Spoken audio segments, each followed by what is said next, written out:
que organiza el Poder Judicial. Estas actividades de carácter académico que ya se han realizado en 13 jurisdicciones del país y hoy nos toca en Santiago con el tema Personas migrantes y sujetas a protección internacional.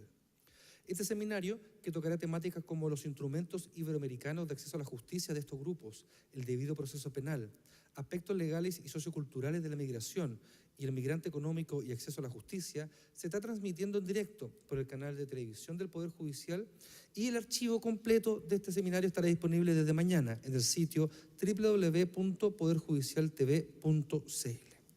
Para dar inicio a esta jornada, dejo con ustedes al presidente de la Corte de Apelaciones de Santiago, don Miguel Vázquez.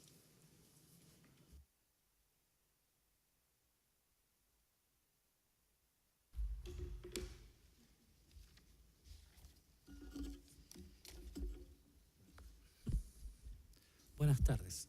En primer término, me adhiero a los vocativos antes señalados. Señoras y señores, en representación de la Corte de Apelaciones de Santiago, me ha correspondido dar inicio al seminario Personas migrantes y sujetas de protección internacional, que corresponde a la tercera etapa del proyecto Presentación Regional de Instrumentos Iberoamericanos de Actuación Judicial para mejorar el acceso a la justicia de grupos vulnerables y las 100 reglas de Brasilia. En esta etapa está a cargo del ministro de la Excelentísima Corte Suprema, señor Lamberto Cisternas Rocha, proyecto en el cual han participado y seguirán participando las diversas cortes de apelaciones del país. Es un honor para el suscrito poder colaborar en esta etapa en un tema tan relevante a nivel mundial como es la integración de distintas nacionalidades y su inserción en la actividad plena con todos sus derechos para los extranjeros que han decidido vivir, en este caso, en nuestro país. El fenómeno de la migración es algo novedoso en nuestra sociedad. Chile ha presentado un aumento significativo durante los últimos años. De acuerdo a cálculos del Departamento de Migración y Extranjería, la población de inmigrantes podría acercarse a las 600.000 personas.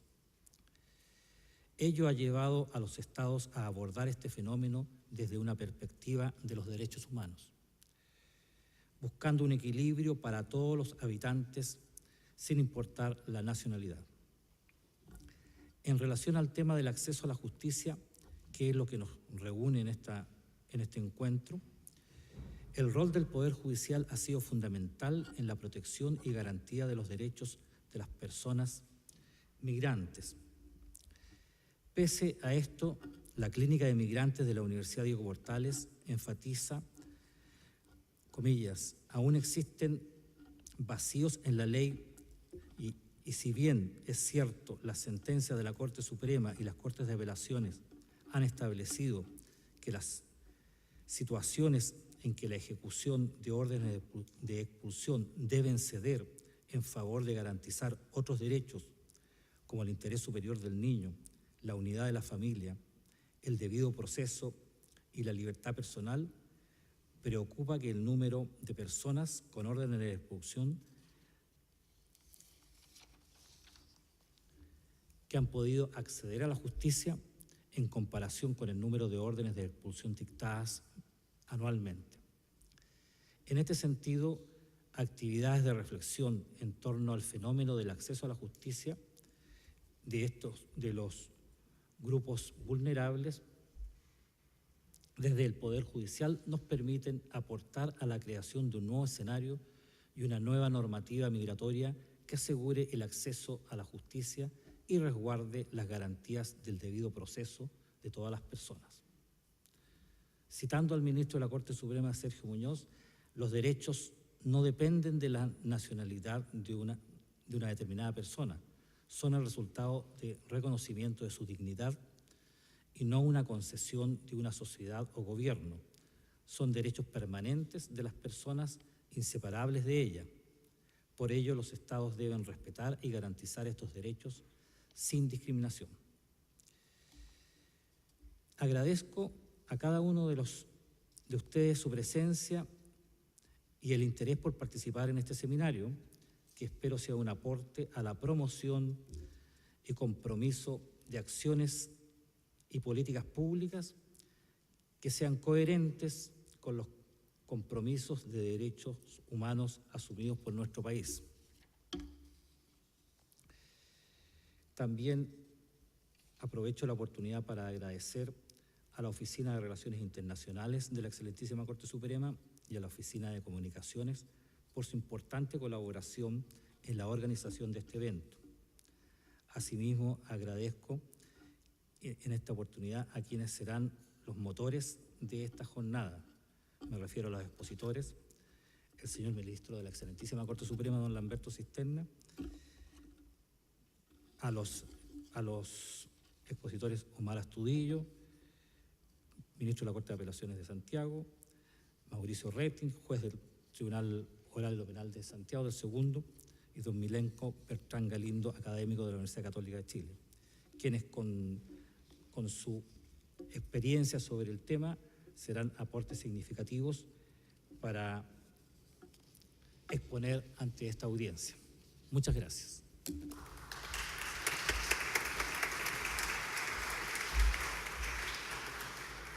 Muchas gracias, presidente, por estas palabras inaugurales. Damos inicio al primer panel de este seminario. Invito también al presidente de la Corte de Apelaciones, por favor, que será el moderador de esta jornada de la primera etapa, y también al ministro de la Corte Suprema, don Lamberto Cisterna, y al magistrado del Segundo Tribunal Oral y lo Penal, Mauricio Rettig. Los invito a pasar al panel, por favor. Por mientras, les quiero contar que en todos sus asientos tenía una sorpresa, un regalo. Es la revista Acceso a la Justicia, que edita la Dirección de Asuntos Internacionales de la Corte Suprema en conjunto con la Dirección de Comunicaciones, y obviamente el tema de esta revista es el tema de migrantes. Está muy interesante. También la pueden encontrar en el sitio web del Poder Judicial en forma electrónica para poder compartirla y descargarla cuando estimen conveniente. Presidente, lo dejo con la palabra. Bien. En este primer bloque, al finalizar el primer bloque, se van a dar respuesta a las preguntas que ustedes formulen por escrito. Da inicio a su presentación el señor Lamberto Cisterna Rocha, ministro de la Excelentísima Corte Suprema de Justicia de Chile, con el tema presentación general de los instrumentos iberoamericanos de acceso a la justicia de grupos vulnerables. Don Lamberto, abogado, ministro de la Excelentísima Corte Suprema de Justicia desde diciembre de 2012. Anterior a ello fue ministro de la Corte de Apelaciones de Santiago, relator también de la Corte de Apelaciones de Santiago y de la Excelentísima Corte Suprema. Él ha ejercido la docencia universitaria en Derecho del Trabajo y Seguridad Social, Derecho Procesal, Derecho Civil y Derecho Constitucional en las siguientes universidades y en diversos periodos: Pontificia Universidad Católica de Chile, Universidad Diego Portales, Universidad Gabriela Mistral y en la Academia Judicial. Se incorporó al Consejo de Ética de los Medios de Comunicación en enero de este año. Con ustedes, entonces, tiene la palabra don Lamberto Cisterna. Muchas gracias. Muy buenas tardes a todas y a todos. Uno no puede dejar de sentir una gran emoción cuando a uno lo presentan, porque siempre dicen las cosas buenas. Entonces, ¿no es cierto?, tengo que agradecerle a mi distinguido colega, el señor presidente de la Corte, esta tan amigable presentación.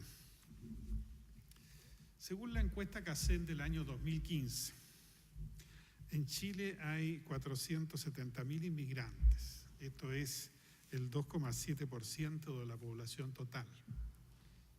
La población de origen sudamericano es la más numerosa, destacándose la presencia de inmigrantes de países cercanos o fronterizos: Perú, Bolivia, Colombia, Argentina y Ecuador, que agrupa el 72% del total. Entre ellos, la de origen peruano constituye la mayoría de inmigrantes con un 30%, seguida por colombianos con un 13% y Argentina un casi 12%. El resto proviene de otros países de América Latina y el Caribe, 16,7%, y del continente europeo, un 6,2%. El mismo instrumento muestra que la población inmigrante en el país se concentra casi en un 70% en la región metropolitana, lo que se explica por su condición de capital, además de contar con la mayoría de las actividades económicas del país. Este importante flujo migratorio que recibe nuestro país se ha traducido en crecientes demandas hacia la autoridad política y judicial para considerar nuevas políticas y reivindicaciones dentro de la agenda pública, de manera de posibilitar una mejor atención de este grupo claramente vulnerable. El acceso a la justicia requiere que exista un debido proceso legal. Esto es, de acuerdo a lo dicho por la Corte Interamericana, que un justiciable pueda hacer valer sus derechos y defender sus intereses en forma efectiva y en condiciones de igualdad procesal con otros justiciables. Y como el proceso es un medio para asegurar en la mayor medida posible la solución justa de una controversia, se entiende que las personas y grupos que se encuentren en situación de vulnerabilidad, como los migrantes, por ejemplo, tengan una protección especial. En esa línea se han orientado los esfuerzos de los poderes judiciales de Iberoamérica a partir de determinados instrumentos cuyo contenido general examinaré muy luego. La apreciada presencia de ustedes en este salón pone en evidencia el interés por conocer estos instrumentos que nos corresponde aplicar. Además, deja de manifiesto la utilidad de esta actividad organizada por el Poder Judicial, que me corresponde coordinar, para sensibilizar principalmente a juezas, jueces y operadores judiciales en torno a la necesidad de considerar en debida forma la vulnerabilidad de algunos justiciables. Doy a ustedes entonces la más cordial bienvenida a este encuentro, cuyo tema es el acceso a la justicia de personas migrantes y sujetas de protección internacional, y agradezco sentidamente la colaboración y apoyo de los distinguidos panelistas que nos acompañarán esta tarde. Evolución histórica de la actuación judicial frente a personas vulnerables. Los poderes judiciales de Iberoamérica en materia de acceso a la justicia de las personas vulnerables actuaban inicialmente de acuerdo a sus propios ordenamientos jurídicos frente a estas personas y en general sin considerar mayormente su condición de vulnerabilidad. Esto cambia el año 2002. En la 8ª Cumbre Iberoamericana de Presidentes de Cortes Supremas y Tribunales Supremos de Justicia, en que se aprueba la Carta de los Derechos de las Personas ante la Justicia en el Espacio Judicial Iberoamericano, uno de cuyos apartados se titula Una justicia que protege a los más débiles.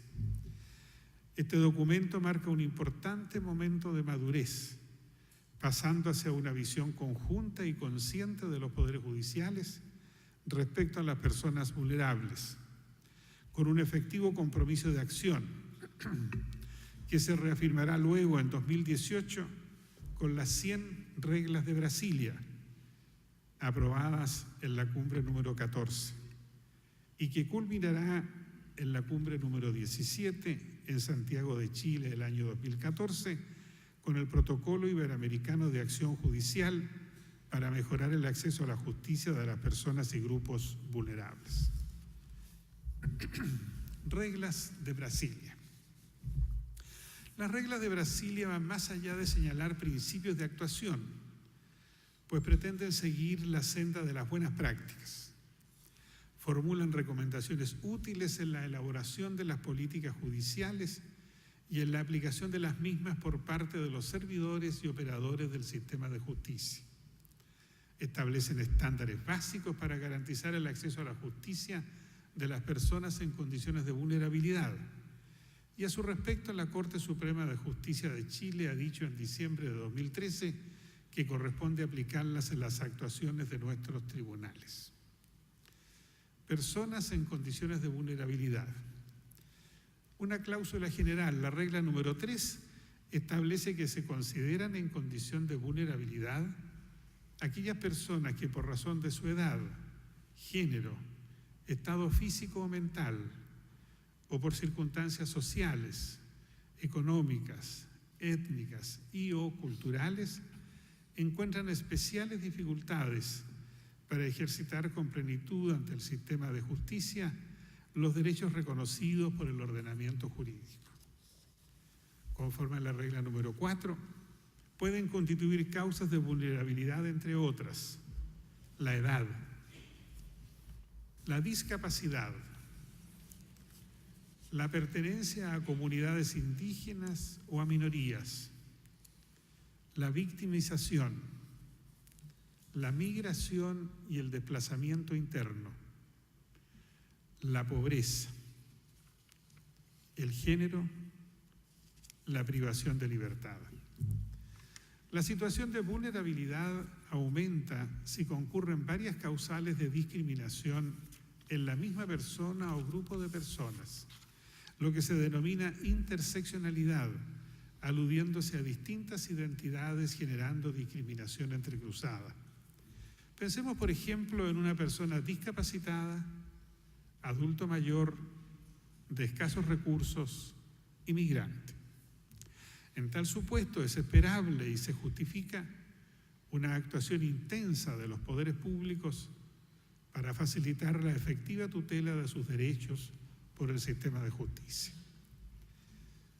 A propósito del tema de los migrantes, puede afirmarse que, junto al desconocimiento e incomprensión de sus derechos, existe en ocasiones una criminalización de la migración, que ya ocurría a mediados de la década de los 80 y que se intensificó tras los sucesos del 11 de septiembre de 2001 en los Estados Unidos de América. Esta criminalización se expresa en leyes y políticas que se encuentran en la intersección de la legislación penal y la legislación migratoria, así como en la vinculación del tema con la seguridad nacional. Una de sus manifestaciones es la utilización del término migrante ilegal, mismo que atenta contra la dignidad humana y en particular contra el principio de igualdad. Migración y desplazamiento interno en las reglas de Brasilia. Otra regla, la número 13, nos señala que el desplazamiento de una persona fuera del territorio del Estado de su nacionalidad puede constituir una causa de vulnerabilidad, especialmente en los supuestos de los trabajadores migratorios y sus familiares. Indica además que se considera trabajador migratorio toda persona que vaya a realice o haya realizado una actividad remunerada en un estado del que no sea nacional. El número de migrantes es cada vez mayor en todo el orbe y la situación de vulnerabilidad en que suelen encontrarse con sus familias es grave, pues se ven enfrentados a dificultades para integrarse socialmente, diferencias de idioma, costumbres, religión y cultura, y también económicamente.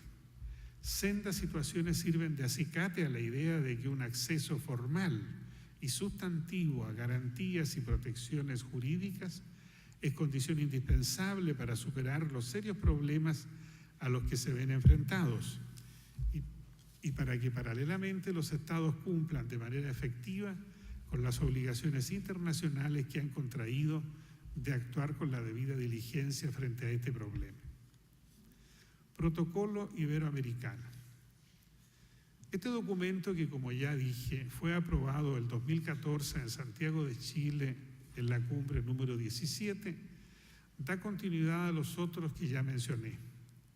Su objetivo es que las normas que a nivel internacional reconozcan derechos a las personas y colectivos permeen con urgencia el conjunto de los sistemas judiciales de la región, generando nuevos criterios y miradas jurisdiccionales, concretándose en resoluciones y acciones que disminuyan la distancia entre lo reconocido y la práctica judicial. Se pretende un avance desde las buenas prácticas a la formulación de normas de procedimiento que deben respetarse por los distintos estamentos de la Administración de Justicia. Personas y grupos en condiciones de vulnerabilidad. El Protocolo Iberoamericano de Actuación Judicial se divide en 2 volúmenes. El primero relativo a niñas, niños y adolescentes, personas comunidades y pueblos indígenas, personas con discapacidad e inmigrantes, y el otro relativo a mujeres víctimas de violencia. En cada uno de los apartados se entrega un concepto de lo que debe entenderse por cada grupo y da pautas de acción para cada uno de ellos. Veamos qué dice el apartado sobre personas migrantes y sujetas de protección internacional. El protocolo, conocedor del gran potencial que tiene el quehacer jurisdiccional para modificar las desigualdades que aún enfrentan las personas migrantes y sujetas de protección internacional, interpela a todos los jueces de la región iberoamericana cuya intervención es requerida por estas personas para que contribuyan al avance real en el respeto a sus derechos. Marco normativo. El derecho internacional ha reconocido la potestad soberana de cada Estado para controlar sus fronteras y establecer sus políticas de migración. Sin embargo, no cabe duda que los derechos reconocidos en la Convención Americana sobre Derechos Humanos, así como en instrumentos que versen sobre derechos humanos, deben ser respetados por los Estados y garantizar su cumplimiento respecto de toda persona que esté sujeta a su jurisdicción. Entre estos instrumentos destaca la Convención Internacional sobre la protección de los derechos de todos los trabajadores migrantes y de sus familiares de 1990, que considera trabajador migratorio a toda persona que vaya a realice o haya realizado una actividad remunerada en un Estado del que no sea nacional, y le reconoce su derecho a no ser sujeta de esclavitud o servidumbre, a no realizar trabajos forzados o obligatorios, a que sea reconocido como sujeto de derechos, a regresar a su país de origen, acceder a los tribunales y su derecho a recibir un trato equitativo en cuanto a remuneración y condiciones de trabajo, como aquel que reciben los nacionales del Estado en donde se emplean. Paralelamente, a los familiares de los trabajadores migratorios también se les reconocen todos estos derechos, así como a tener un nombre y nacionalidad, ser registrados y acceder a la educación. Principios generales para la consideración de las y los juzgadores en caso de que se encuentren involucradas personas migrantes y sujetas de protección internacional. El protocolo enuncia 16 principios que deben ser observados en cualquier momento del proceso de justicia en los que estén involucradas personas migrantes o sujetas de protección internacional, de manera que constituyan lineamientos generales que se puedan aplicar de manera directa o utilizar como criterio de interpretación. De esos 16 principios, en aras del tiempo y por respeto a los presentes, solo seleccionaré 3. Principio de igualdad y no discriminación. La igualdad se desprende directamente de la unidad de naturaleza del género humano y es inseparable de la dignidad esencial de las personas, frente a la cual es incompatible toda situación que por considerar superior a un determinado grupo conduzca a tratarlo con privilegio, o que a la inversa, por considerarlo inferior, lo trate con hostilidad o de cualquier forma lo discrimine del goce de derechos que sí se reconocen a quienes no se consideran incursos en tal situación de inferioridad. No es admisible crear diferencias de tratamiento entre seres humanos que no se correspondan con su única e idéntica naturaleza. A los juzgadores se les recomienda, entre otros aspectos, considerar que las personas migrantes se encuentran en una situación de vulnerabilidad debido a desigualdades de jure en las mismas leyes y de facto en las estructuras. Considerar que se debe reconocer el papel de la perspectiva de género como fundamental en la migración, puesto que son las mujeres migrantes las que en general están sujetas a mayores situaciones de vulnerabilidad. Considerar también que no puede privarse a una persona del goce de sus derechos por una calidad migratoria, lo que incluye los derechos laborales, sociales y el acceso al debido proceso. Principio de no devolución. Este principio establece la prohibición de llevar a cabo cualquier medida que tenga como efecto devolver a una persona solicitante de asilo o refugiada a las fronteras del territorio donde su vida o libertad puedan verse amenazadas o donde corra peligro de persecución, incluyendo su intercepción, rechazo en fronteras o devolución indirecta. A propósito de este principio, se le recomienda a los juzgadores no devolver a las personas solicitantes de asilo, refugiadas o beneficiarias de protección complementaria a un lugar donde su vida o su libertad corra peligro a causa de raza, nacionalidad, religión, condición social u opiniones políticas. No negar el acceso al territorio a personas que huyen de la persecución y permitir el acceso a solicitar el reconocimiento de la condición de refugiado. Principio de unidad familiar. La separación de los niños, niñas y adolescentes de su núcleo familiar únicamente debe realizarse bajo una justificación clara y con una duración temporal. Tan pronto lo permitan las circunstancias, estos o estas deben ser devueltos a sus progenitores.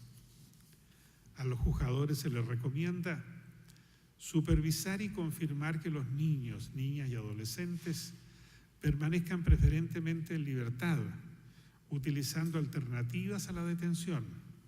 Únicamente cuando éstas no puedan ser utilizadas, se procederá a la detención como último recurso. Respetar y garantizar el derecho a la unidad familiar de las personas migrantes sujetas de protección internacional que viajen sin sus familias y que han decidido instalarse en algún otro país. Respetar la voluntad de las familias de estar juntas en caso de desplazamiento interno, así como facilitar las investigaciones realizadas por los miembros de las familias. Este principio de unidad familiar, en conjunto con el interés superior del niño, ha sido invocado frecuentemente por la Sala Penal de la Corte Suprema para dejar sin efecto expulsiones de migrantes decretadas por la autoridad administrativa, cuando ellas pueden causar serio perjuicio a las familias que ya se encuentran establecidas en Chile. Comentarios finales. Existe compatibilidad entre las reglas de Brasilia y el protocolo iberoamericano, y entre ellos y el sistema interamericano y universal de derechos humanos, en materia de acceso a la justicia y a recursos judiciales efectivos. En lo concerniente a migración, reglas y protocolo presentan ciertas diferencias.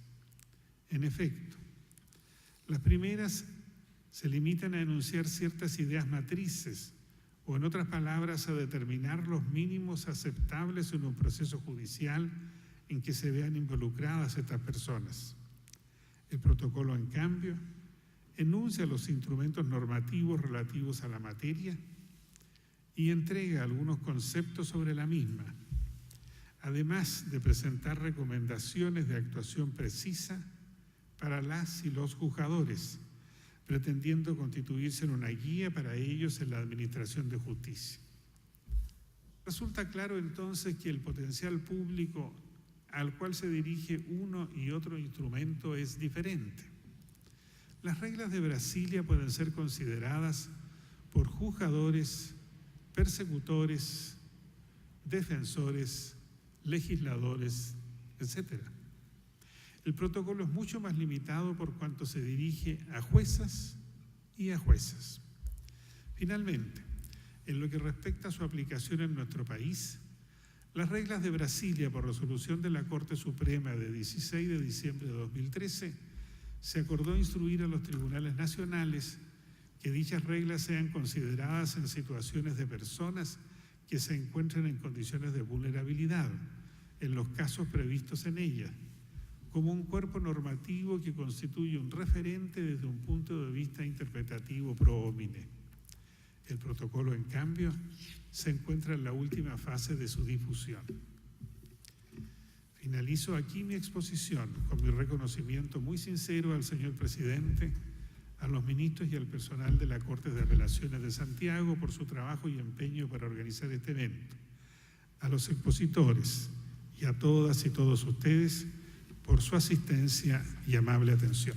Muchas gracias.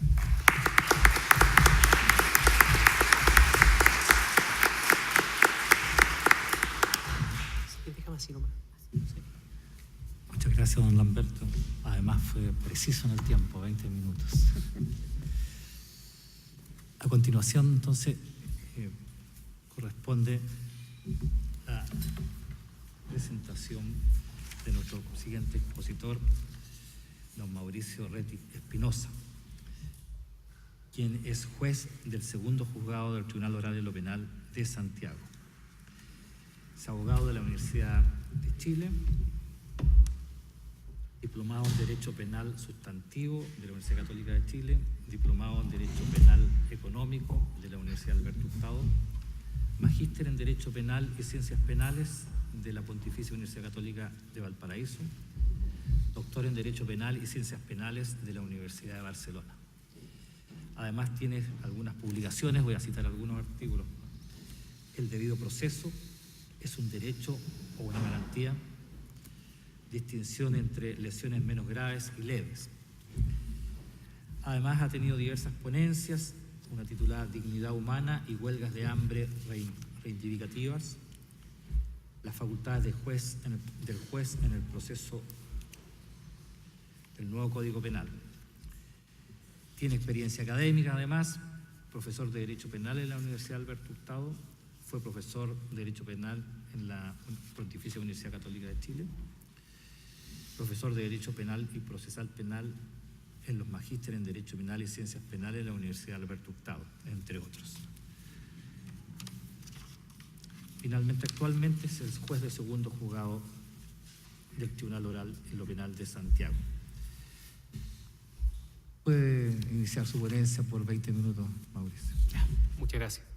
Muchas gracias por la invitación, además, a este tema que la verdad es, desde el punto de vista de la labor jurisdiccional, representa todo un desafío por garantizar y aplicar los derechos humanos en nuestra labor diaria. Voy a entender, para los efectos del tema, el debido proceso penal ante el fenómeno de la migración. Por debido proceso, el conjunto de parámetros o estándares básicos para asegurar que la discusión y la eventual sanción se haya realizado en el marco de razonabilidad y justicia. Como dice, por ejemplo, Bacigalupo, el derecho que garantiza al ciudadano la realización en el proceso penal, en este caso, de los principios, derechos y garantías procesales constitucionalizadas. Yendo derechamente al protocolo iberoamericano, y a modo de introducción, uno podría decir que la complejidad de este tema radica en el hecho de que los estados tienen, por una parte, el derecho soberano para determinar qué personas pueden ingresar al territorio y bajo qué circunstancias, y por el otro lado tenemos a los migrantes, vale decir, personas que dejan su país de origen, en el que tienen su residencia habitual, para establecerse temporal o definitivamente en otro país, debiendo atravesar para ellos fronteras. Y por lo tanto, esa ya sola circunstancia los vuelve propensos a sufrir privaciones, violaciones a los derechos humanos y ser objeto de discriminación. La primera guía es que los estándares internacionales ya imponen a los estados la obligación de respetar y de garantizar los derechos humanos de los migrantes. Sin embargo, la perspectiva tradicional va por otro lado, va por el lado de la criminalización de la migración. Y muchas veces se confunde y se tiende a hacer confusos los límites entre la legislación penal por una parte y la migración por la otra. Y se vincula, como se dijo al principio, este tema con la seguridad nacional. Se utiliza muchas veces el término de migrante ilegal como si la ilegalidad fuera una especie de atributo de la personalidad. Aspecto que evidentemente infringe la dignidad humana y la igualdad ante la ley. En realidad, la persona está en una situación migratoria irregular, vale decir, o no cuenta con una autorización para ingresar al país, o se ha extendido, por ejemplo, en el tiempo que ha estado y que está autorizado para permanecer en el país. Por lo tanto, lo irregular es la situación, no la persona. La jurisprudencia de los tribunales internacionales y sobre todo en nuestra región, la Corte Interamericana de Derechos Humanos, ha establecido criterios jurisprudenciales que reconocen a los migrantes su calidad de sujetos de derecho de protección internacional. Y por lo tanto compete al Poder Judicial, en este caso al Poder Judicial chileno, garantizar los derechos humanos y crear precedentes fuertes que protejan a los migrantes y que interpreten las disposiciones nacionales e internacionales a la luz de los derechos humanos. Respecto a la idea de debido proceso, indudablemente uno debería recurrir a fuentes de carácter internacional y nacional. Respecto de las primeras, dividimos entre el Sistema Universal de Derechos Humanos y el Sistema Interamericano de Derechos Humanos. En cuanto a la Convención Americana de Derechos Humanos, indudablemente tienen una importancia radical en materia de debido proceso, el artículo 7 como en el derecho a la libertad personal y el artículo 8 como las garantías judiciales, dentro de ellas esencialmente las garantías del debido proceso. El Pacto Internacional de Derechos Civiles y Políticos, en su artículo 14, hace un recorrido por las garantías del debido proceso, y en el artículo 9 nos trata acerca del derecho a la libertad y a la seguridad personal. También son importantes en esta materia la Convención contra la Tortura, Tratos Crueles, Inhumanos y Degradantes y la Convención Interamericana para Prevenir y Sancionar la Tortura. Estos instrumentos, indudablemente, sobre todo en materia de debido proceso, tienen una radical importancia de acuerdo con lo establecido en el artículo 5, inciso 2 de la Constitución Política de la República. Si bien el tema es discutible en cuanto a cuál es el rango que tienen estos tratados en cuanto tratan derechos esenciales de la naturaleza humana, que emanan de la naturaleza humana, creo yo que en cuanto a compromisos que asume el Estado de Chile con sus pares, y en tanto derechos que emanan de la naturaleza humana tienen rango constitucional. Esa a lo menos es mi postura. Pero indudablemente ya en el orden nacional tenemos la Constitución Política de la República. En el artículo 1 de algún modo establece el derecho a la dignidad humana, en el artículo 2 la igualdad ante la ley, y en el artículo 19, número 3, la igual protección de la ley en el ejercicio de los derechos, contemplando derechos tales como la defensa jurídica y gratuita, el juez natural, la investigación de un procedimiento racional y justo, el derecho a no presumir de derecho a la responsabilidad penal, la retroactividad de la ley penal y la tipicidad. El artículo 19, número 7, ¿verdad?, el derecho a la libertad.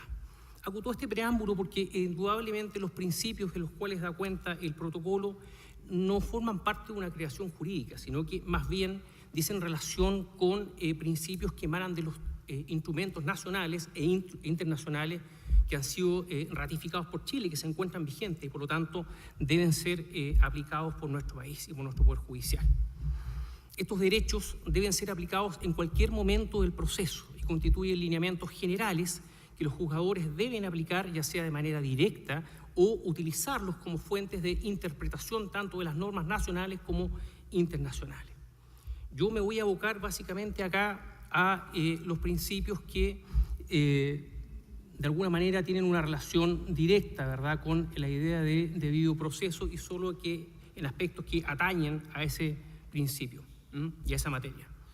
En cuanto al principio de la igualdad o no discriminación, bueno, evidentemente se trata de un principio que emana de la naturaleza humana, de la idea de dignidad humana, y por lo tanto no puede privarse al migrante del goce de sus derechos humanos, incluido por supuesto el derecho al debido proceso. Ya el Tribunal Constitucional chileno ha tenido ocasión de pronunciarse al respecto y ha establecido criterios de la potestad reglada de expulsión, entendiendo de que es una potestad sujeta a límites materiales, no solo normativos.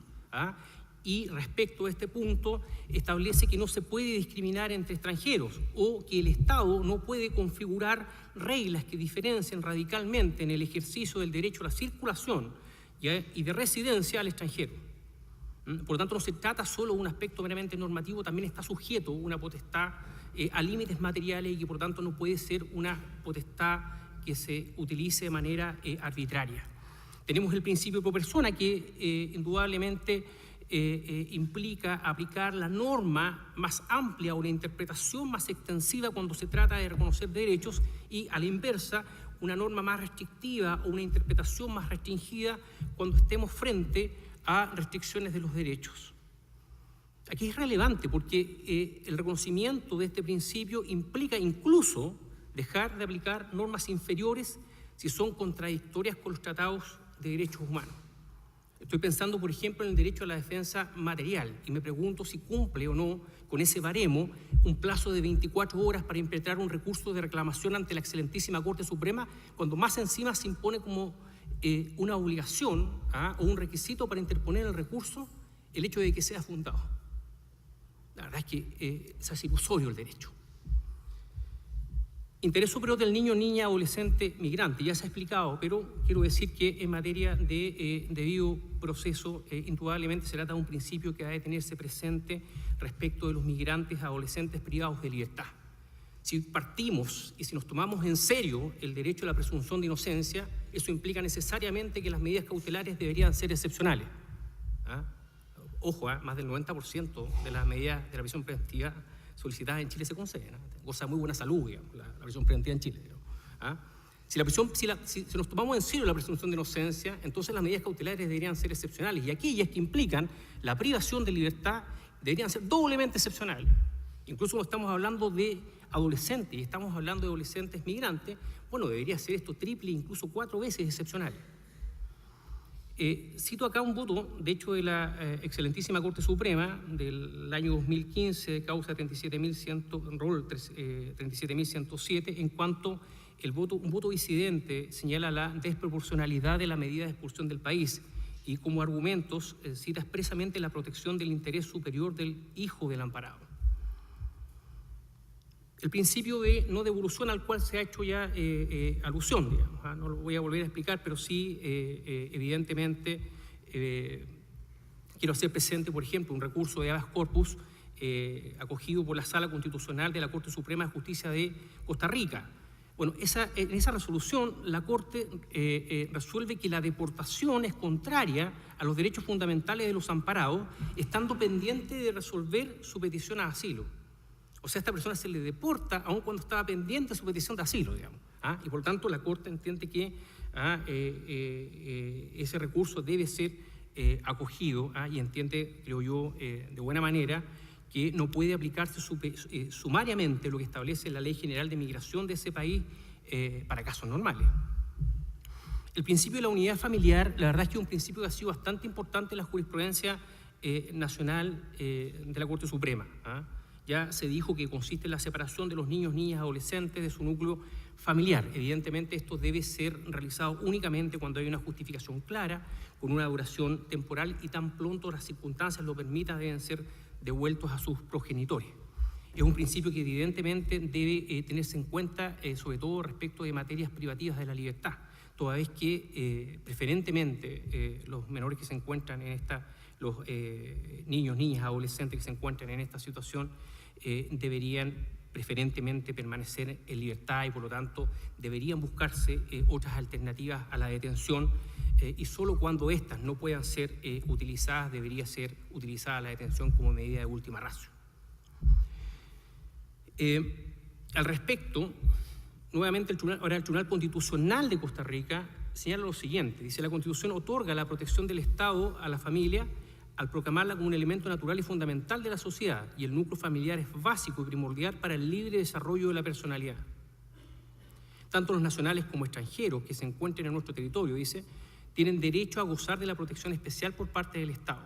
Hago presente que la jurisprudencia nacional, la Corte Suprema, en diversos fallos, así como el Tribunal Constitucional, han hecho presente que la facultad de expulsión permite ponderar otros elementos que no sean los normativos, y entre ellos, evidentemente, los antecedentes personales de la persona, en este caso del migrante, y los antecedentes familiares, digamos. Y por lo tanto, nuevamente, no se trata de una mera facultad que se pueda ejercer por la Administración con carácter arbitrario.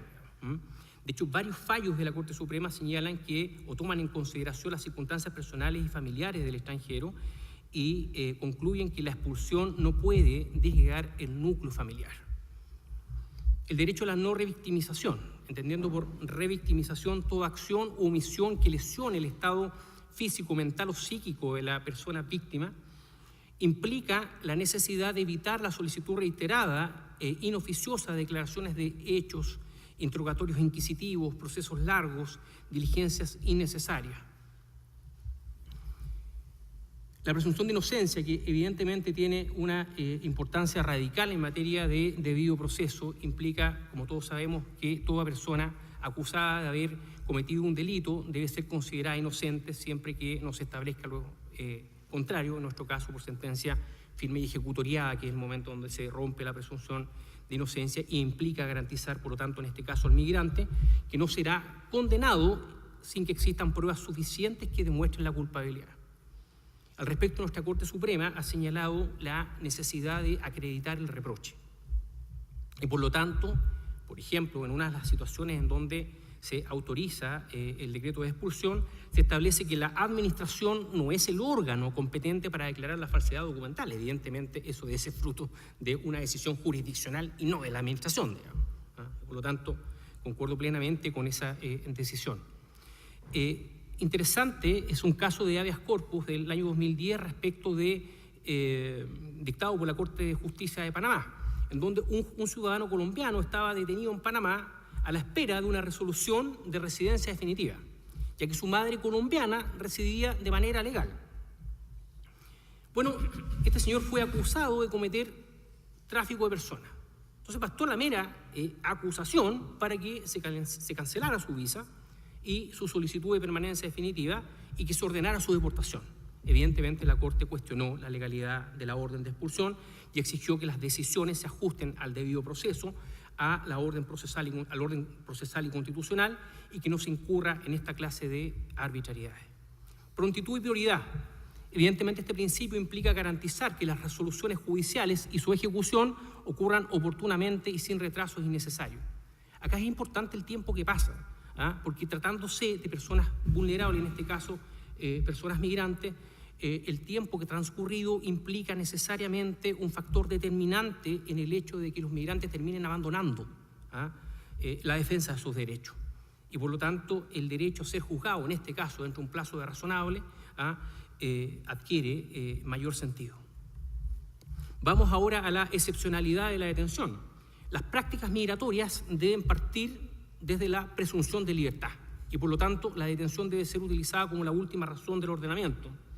Hay que evitar la detención de personas solicitantes de asilo y refugiadas y de personas desplazadas, recluidas, ¿verdad?, en campamentos. Y por lo tanto debería tenderse a abolir el uso de centros de detención para personas migrantes. Y nosotros, en nuestro país, hemos tenido casos dignos de ser señalados, digamos. Hay personas que en esta clase de centro han pasado más de 22 días, digamos, según resoluciones de la Corte de Apelaciones confirmadas por la Corte Suprema. De hecho, es la resolución 351 del año 2013 de la Corte de Apelaciones de Santiago, que fue luego confirmada por la excelentísima Corte Suprema, la que hace presente la vulnerabilidad de los extranjeros y cuestiona las condiciones en las cuales estas personas estaban privadas de su libertad y el tiempo de la detención. O sea, si decimos que dentro de 24 horas no se ha impetrado esta clase de recursos de reclamación, digamos, que no cumple con ningún estándar internacional, bueno, evidentemente usted no puede tener 22 días privada de libertad a una persona, digamos. Bueno, pero así ocurrió en Chile.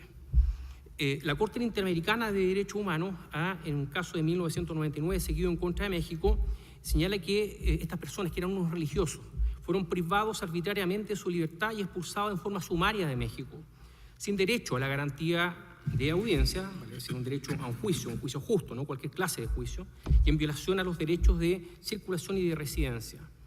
El arresto y la expulsión violaron, además, dice en este caso la Corte, la integridad física, y México fue declarado responsable por la violación de la libertad de asociación y la libertad de conciencia y de religión. Respecto de la detención en estaciones migratorias, la Corte Interamericana, en un fallo seguido en contra de Estados Unidos, el caso llamado Los Cubanos de Mariel, resolvió la excepcionalidad de la detención migratoria y señaló que se debe partir por presumir la libertad y no por una presunción de detención. Y respecto de la detención migratoria, señaló que debe ser la excepción y se justifica solo en casos en que sea legal y no arbitraria. Vamos ahora al principio de proporcionalidad, necesidad e idoneidad de la privación de libertad. La privación de la libertad como medida cautelar debería estar sujeta a los siguientes límites, y son límites derivados evidentemente de ciertos principios reconocidos en nuestro país. El principio de legalidad solamente puede ser decretada en los casos y debe ser cumplida en la forma establecida en la ley. El principio de la presunción de inocencia, que ya lo señalamos, y que por lo tanto implica que la privación de libertad debe ser un recurso ultima ratio. La necesidad de la medida y la idoneidad acorde con el fin que se busca privilegiar. Y el principio de proporcionalidad, vale decir, la afectación de la garantía de la libertad debe ser proporcional al el fin del proceso que en este caso se busca, digamos, ya sea un tema discutible, pero bueno, averiguación de la verdad procesal, asegurar la aplicación de la ley penal, etc. Esta medida, tratándose sobre todo de personas vulnerables, debe indudablemente durar el menor tiempo posible.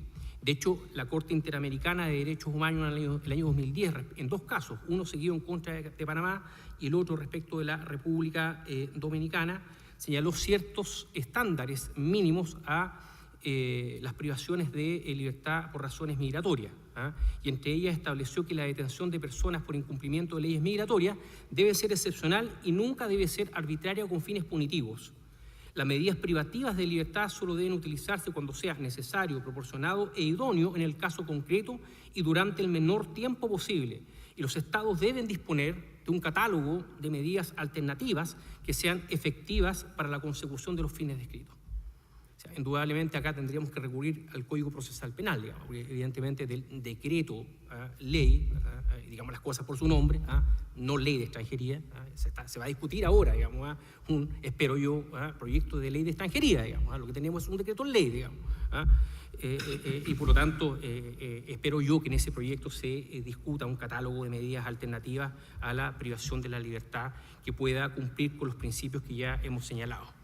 En cuanto a la dignidad en las condiciones de la detención, las personas detenidas en centros de detención deben ser tratadas acorde con el principio de la dignidad humana, evitar el hacinamiento, propender a la separación de hombres, mujeres y niños, garantizar los derechos de alimentación y salud, actividades de recreación, etc.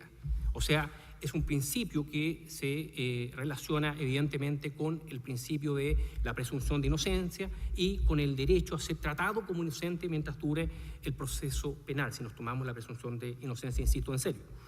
La Corte Interamericana, en relación a este derecho, ha establecido en el año 2010 respecto de Panamá que toda persona privada de libertad tiene derecho a vivir en condiciones de detención que sean compatibles con su dignidad personal y por tanto el Estado es responsable de los establecimientos de detención, está en posición especial de garante incluso respecto de los derechos de estas personas bajo su custodia, que están privadas en este caso de libertad, no del resto de sus garantías, evidentemente, tienen el deber de salvaguardar la salud. ¿Cómo estamos en el tiempo? Cierro un minuto y cierro. Por favor. Otros principios, de hecho me queda solamente uno, el acceso a la justicia, considerando la situación de personas migrantes.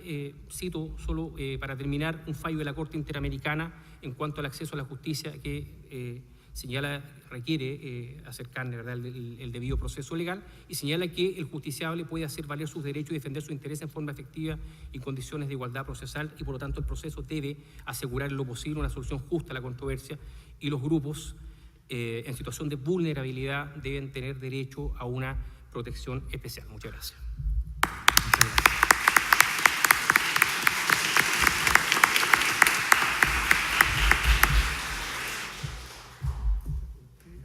No sé si hay preguntas.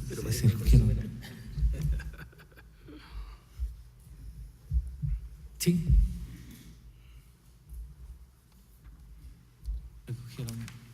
Hay un micrófono, presidente, que viene en camino para que la pregunta pueda quedar también en la transmisión.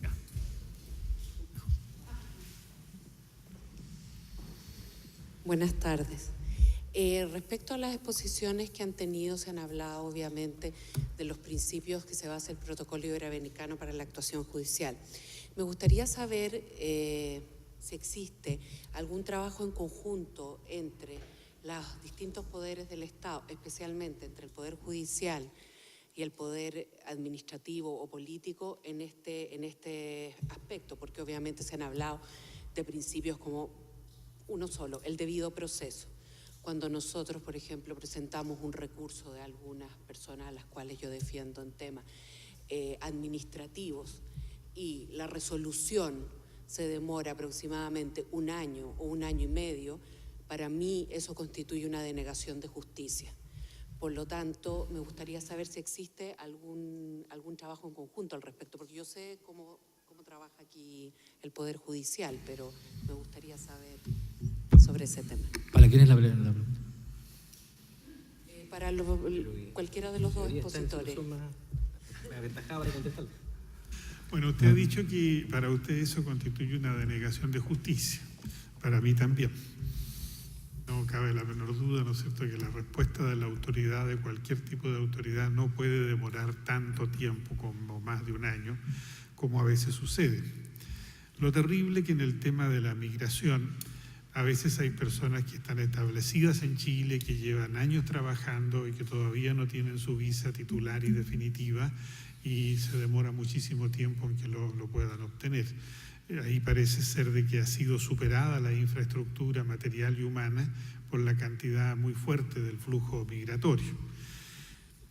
No tengo conocimiento yo de algún trabajo más o menos global combinado entre el Poder Ejecutivo y el Poder Judicial.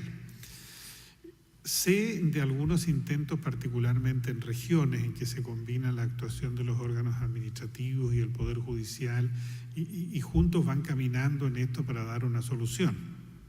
Pero a nivel general y nacional no lo conozco, y en particular en Santiago no lo tenemos.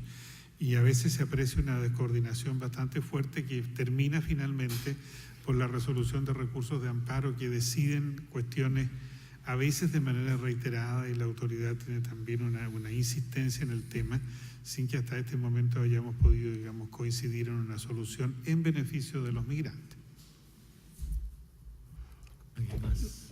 Me gustaría decir algo a propósito de la pregunta. Es necesario, digamos, bastante necesario. No la hay. Yo por lo menos no conozco alguna instancia de esa naturaleza.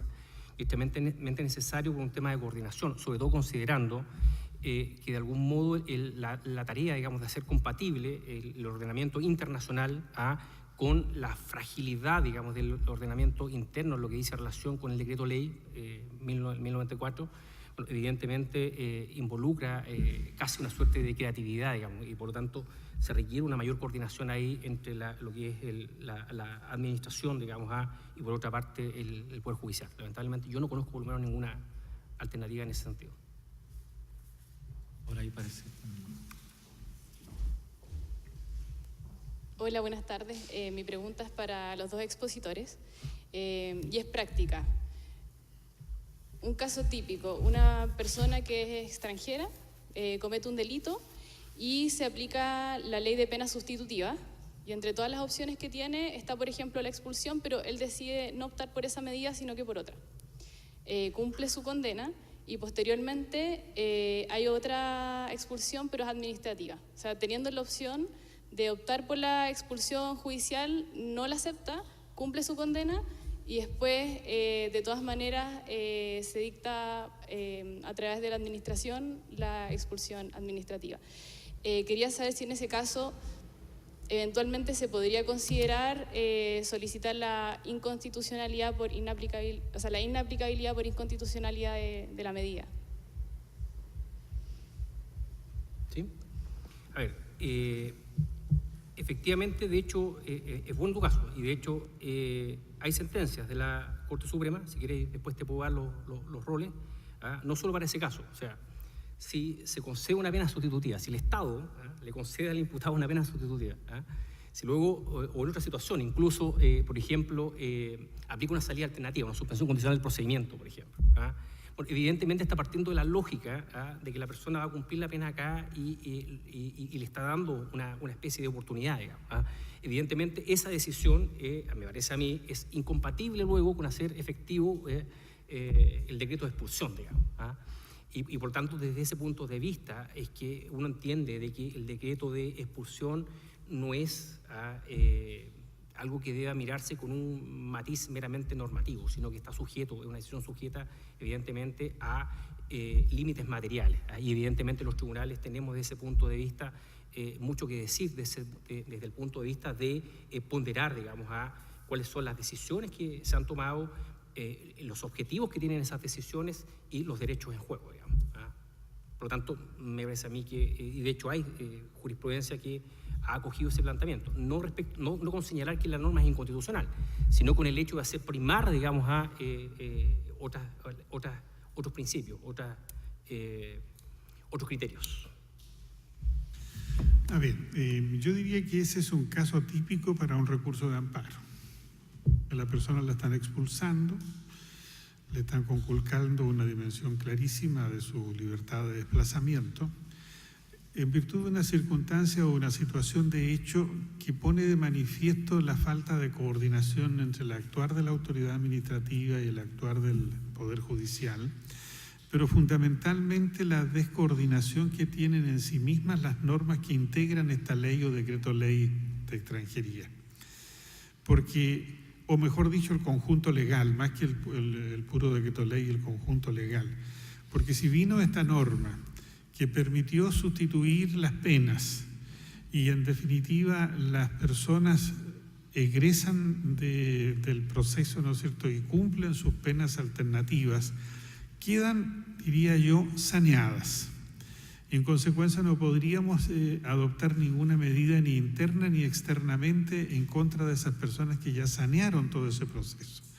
Y sobre eso viene la autoridad administrativa y lo expulsa en virtud de una norma que está en la ley de extranjería y que permite efectuar la expulsión porque una persona ha tenido una condena, se produce un contrasentido. Entonces, eso pone en evidencia la necesidad de una ley que sea más coordinada internamente y respete más los principios del derecho internacional. Tengamos presente que cuando se produce una expulsión por un ingreso ilegal, la autoridad administrativa tiene la facultad de, 1, denunciar al Ministerio Público y 2, proceder a la expulsión. Normalmente lo que hace es denunciar y desistirse y luego procede a la expulsión administrativa y ya no diré cuántos son los casos en que la Corte Suprema ha dicho que con esa renuncia queda sin fundamento fáctico la expulsión y se acoge el recurso de amparo. Y no tenemos nada por delante, ¿no es cierto?, de sentencias, condenas y lo que es más importante, cumplimiento alternativo. Sin mencionar todavía que el periodo de tiempo durante el cual se produce ese cumplimiento alternativo puede traer consigo la producción de una serie de fenómenos, como por ejemplo nuevas personas. ¿No es cierto? Nacen niños, se incrementa la familia, se incrementa el arraigo, entonces en definitiva la expulsión aparece fundamentalmente arbitraria.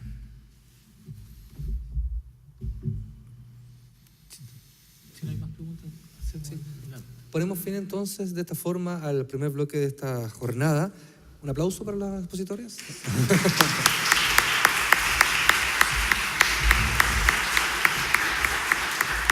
Agradecemos a los dos panelistas, al ministro de la Corte Suprema, don Lamberto Cisternas, y también al magistrado Mauricio Rettig. Nos reencontramos en 20 minutos. A continuación viene un coffee en el primer piso de este Palacio de Tribunales y nos reencontramos en 20 minutos más con los temas migrantes y el derecho al acceso a la justicia, aspectos legales y socioculturales, y también migrante económico y acceso a la justicia.